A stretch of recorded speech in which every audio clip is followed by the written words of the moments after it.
Assalamualaikum warahmatullahi wabarakatuh. Bagaimana kabarnya anak-anak yang soleh dan solehah? Semoga kalian semua tetap dalam keadaan sehat dan selalu dalam lindungan Allah Subhanahu wa Ta'ala. Kembali lagi kita belajar dari rumah untuk mata pelajaran Pendidikan Agama Islam dan Budi Pekerti Sekolah Dasar kelas 5. Terlebih dahulu, mari kita berdoa kepada Allah Subhanahu wa Ta'ala agar diberi kemudahan dalam belajar dan mendapatkan ilmu yang bermanfaat. Bismillahirrahmanirrahim.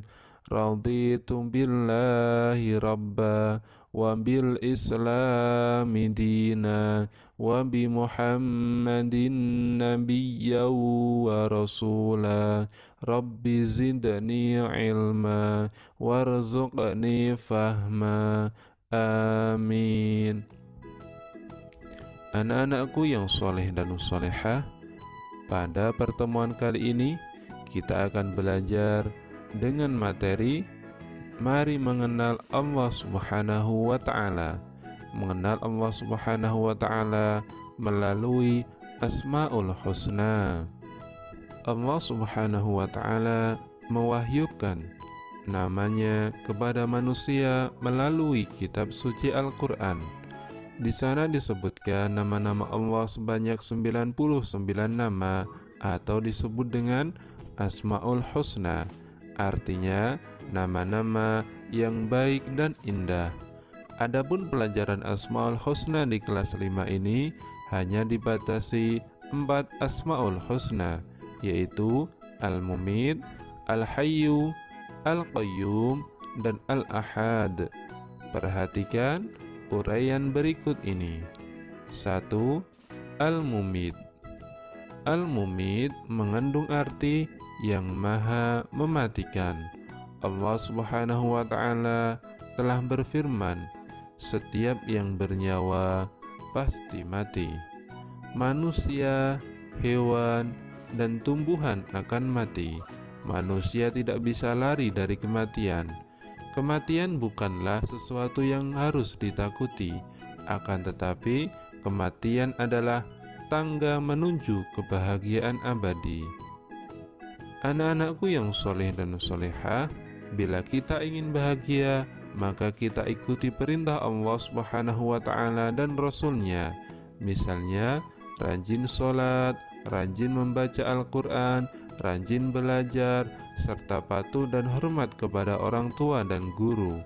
Kemudian, jauhi yang dilarang oleh Allah dan Rasul-Nya. Misalnya, mencuri, berkelahi, menyakiti orang lain. Selain itu, biasakan berdoa kepada Allah, Ya Allah ya Mumit, wahai Tuhan yang maha mematikan, matikanlah kami nanti dalam keadaan husnul khatimah. Asmaul Husna yang kedua adalah Al-Hayyu. Al-Hayyu yang maha hidup mengandung arti bahwa yang memberi hidup atau nyawa dan rezeki adalah Allah Subhanahu wa Ta'ala. Misalnya, berapa banyak orang yang sedang mengalami sakit berat, tapi Allah masih berkehendak memberikan kesempatan untuk hidup. Sebaliknya, sering kita melihat orang tidak sakit, kondisi dalam keadaan sehat walafiat, tiba-tiba saja terdengar sudah meninggal dunia. Penyebabnya bermacam-macam. Ada yang sakit jantung, terjatuh, tertabrak, tenggelam, dan sebagainya. Oleh karena itu, hidup dan mati itu ada di dalam kekuasaan Allah. Berdoalah kepada Allah, Ya Allah ya Hayyu, wahai Tuhan yang maha hidup, hidupilah kami dalam keselamatan dan kemanfaatan. Lalu, bagaimana sikap dan perilaku kita dalam hidup atau kehidupan? Tugas manusia adalah memelihara kehidupan dan mencari rezeki yang sudah disediakan oleh Allah Subhanahu wa Ta'ala, seperti memelihara diri sendiri, yaitu dengan cara makan dan minum secara teratur, jangan berlebihan, dan selalu memelihara kebersihan agar tetap sehat. Sedangkan perilaku membantu kelangsungan hidup orang lain, misalnya bersedekah dengan cara memberi makan, minum, dan membantu kesehatan orang lain yang membutuhkannya. Ketiga, Al-Qayyum. Al-Qayyum artinya Maha berdiri sendiri. Al-Qayyum adalah nama yang menunjukkan bahwa Allah Subhanahu wa Ta'ala kekal dan terus-menerus mengurus makhluknya. Artinya, Allah tidak membutuhkan bantuan dari siapapun atau berdiri sendiri. Perhatikan firman Allah berikut ini. Allahu la ilaha illa huwal hayyul qayyum. Allah, tidak ada Tuhan selain Dia, yang maha hidup, yang terus-menerus mengurus makhluknya. Quran Surat Ali Imran ayat 2. Jika Allah bersekutu, maka menunjukkan Allah itu lemah, karena tiap-tiap yang bersekutu itu adalah makhluk. Maha suci Allah dari sifat kekurangan. Hal itu berbeda dengan manusia yang membutuhkan bantuan orang lain. Manusia tidak dapat hidup sendiri. Ia perlu berkumpul dan bermasyarakat dengan sesamanya. Allah Subhanahu wa Ta'ala memberikan pendidikan kepada manusia supaya hidup tidak selalu bergantung kepada orang lain. Hidup harus punya semangat mandiri dalam segala situasi dan kondisi. Pada zaman dulu ada pepatah yang mengatakan berdiri di atas kaki sendiri atau berdikari. Bagi siswa kelas 5, bila di rumah harus sudah dapat melakukan sendiri hal-hal tertentu. Misalnya, merapikan tempat tidur, menyiapkan sendiri pakaian untuk sekolah, dan mengambil sarapan sendiri. Berdoalah kepada Allah Subhanahu wa Ta'ala.